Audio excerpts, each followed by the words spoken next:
Ashama harka fuudhee jaalatamtoota kabajamtoota hordoftoota kiyyaa jirtu fayyaa keessanii annagaa kooti galata waaqayyoo baga nagaa fayyaa taatan isiniin jecha.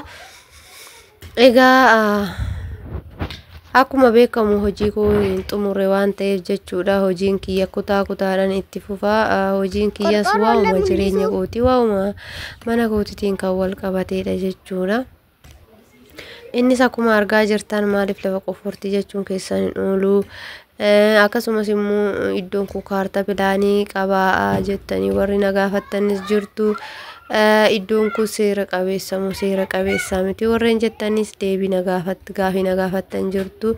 Walumaa galatti hoo meeqa si fixee ani haga waggaa lamaa maallaqa kiyya inumaan ergaa waan ani hanga kee kanaayyuu hin sochoosne warreen naan jettanis jirtu jechuudha. Egaa walumaa galatti na laalaa na daawwachaa akkaataan mana kiyya dafee itti galuuf bareeffachaatii jiru. Waliin daawwachaa waan biyya keessa jiru haala biyya isinitti hima jechuudha. Kuuwwan keessan immootu lafti rakasaa manni rakasaa nuunan gurguradha jedheeni rakasaa naa kenninaan dhiisee warreen jettanii koomentii naa barreessitanis jirtu jechuudha. Egaa amma yeroo sa'aati ammaa kanatti widdiidha jechuudha. Lafti bakka kanatti bakkeedhaan amma jiru kana jechuudha. Kara biraa hin beeku garuu kara kanatti 400,000 jechuudha. Lafti duwwaan 400,000 500 kanaa gadi wanti argamu hin jiru jechuudha. Akkuma kaleessa isiniin jedhe. Ani amma iddoo kanatti waan hojjechaa jiru mana koo akkuma malaa godhee jechuudha. Keessas xumuree balbalas itti gashee ture. Garumoo balbala jala jechuudha gara waan itti naqaniif afaan balbala bal'aa waan ta'eef isa sallaxafuudhaaf jechuudha kan kana qofforree maaliif jireenyi akkuma abbaan itti jiraattate durallee isiniitiin jedhee jira. Jireenya akkuma abbaan itti jiraattate jiraachatii jirraa jechuudha. Biyya namaa keessa teenyee umurii keenya fidnee waggaa 2 kunoomaa sochoosne naan jettanis hedduu keessantu jira. Inni guddaan bootaa erga bitattanii waa xiqqoo irra godhattanii booda yaaddaynaa kaan immootu yaa maallaqa harkaa qabaattan bareeffattu maallaqa harkaa qabaachuus baattan immoo suutettanii bareeffattu jechuudha. Egaa safarri kuni safara qotee bulaati. Qotee bulaa lafti kan qotee bulaa jala jira malee kan magaalaa hin taane amma kaartaa pilaaniidhaaf galmoofne jechuudha. Nu walumaa galatti kaartaa pilaanii jala galmoofne jechuudha. Ana qofa osoo hin ta'in warroonni safara kanatti bitan toora kanatti warreen bitani hundi isaaniitu kaartaa pilaaniin hin jiru. Akkasuma galmoofne jechuudha kaartaa pilaanii. Inni biraa waa baay'eetu safara kana hanqata. Akka qoxaariinis akka barbaadanitti harkifachuu hin danda'ani. Ibsaa jechuudha qoxaarii galfachuu hin danda'ani. Garrii malee isas amma uummanni wal gahee iyyatee iddoo kanatti akka qoxaariinis galu akkasuma akka bishaanis galu ta'aatu jira jechuudha. Iddoon kun booddeetti iddoo hin argamne wayiitaa jechuudha. Iddoo widdii qaalii iddoo hin argamne iddoo bareeda ta'a jechuudha. Kanaan isiniin jedha kunoo haala kanaan dhoqqee dhiittachaati jirra jechuudha. Mana bakka balbalatti goone jala laxxafuudhaafi akkasiidhaan isiniin jedha. Haaluma kanaan taphachaatidha jechuudha. Yeroo tokko jireenya tana wajjinis taphachuun kolfuunis waanuma jiruufi kolfaa taphachaa jechuudha. Haala kanaan akkuma hin dadhabneef jecha jechuudha. Dhoqqee keenyas dhiittachaa haala kanaan deemaa jirra jechuudha. Egaa maaliif akkana goote suute jetteeti isin xumurattu warreen naan jettanis nabamtan warreen immoo jabaadhu jabduu teenya akka gallu nu gooteerta onnee nutti hirteerta warreen jettanis eeyyeen jireenyi biyya ormaa jireenya keenya nuuf ta'uu hin danda'u. Haaluma kanaan sirreeffannaa suuta jennee to'ii jechuudha.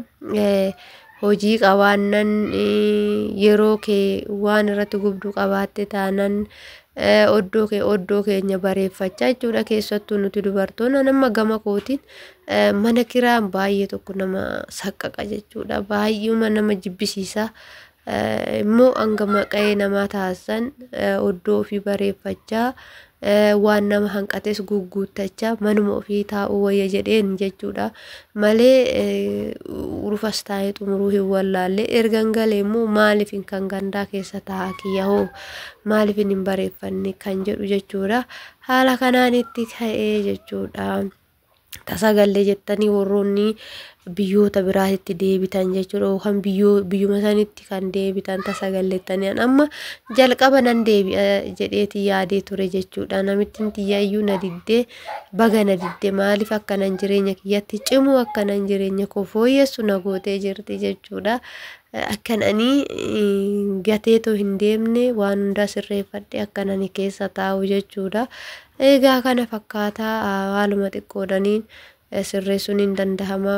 Qorqorroon immoo meeqa si fixe warreen jettan luukii 53 na fixe jechuudha. Luukii 53 kana 600 herreeggattanii irra gaachuu hin dandeessan. Lafti kee immoo kaarii meeqa warri naan jettan kaarii meetirii 200 jechuudha. Lafti kaarii meetirii 200dha. Kana fakkaataa. Kaarii meeqa warreen jettaniif jechuudha. Baay'ee guddaadha. Kaarii meetirii 200 jechuudha. Kanaafuu kana fakkaataa kaarii meetirii 200 warreen bitachuu barbaaddanis bitachuu ni dandeessu.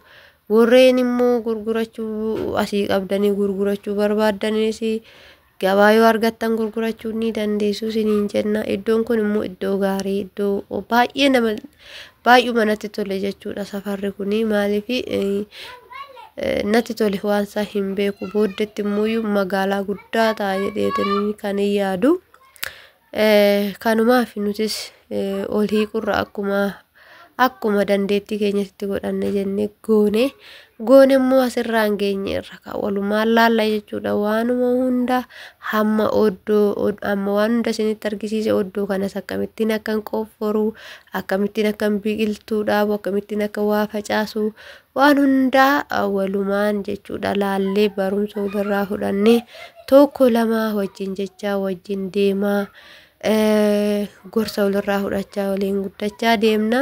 Sunis immoo warreen mana kanaaf haaraa taatan sabiskiraayibii sheerii laayikii gochuudhaan nu jajjabeessuu hin dagatinaa isiniin jenna hordoftoota keenya. Egaa amma akkuma argitanii laxxafuu jammarreetti jirra jechuudha. Bakka sanii laxxafuun jammaramee jira yookaan immoo eegallee irra jechuudha. Bakka balbala jalaa sanii balbalas immoo afaan balbala manaa baay'ee bal'aadha. Garuuti immoo nu booddeerra haaluma inni bal'ifamee jiru saniin balballi lama balballi wanni galuu danda'a jechuudha. Mastaawwatiitu galaa.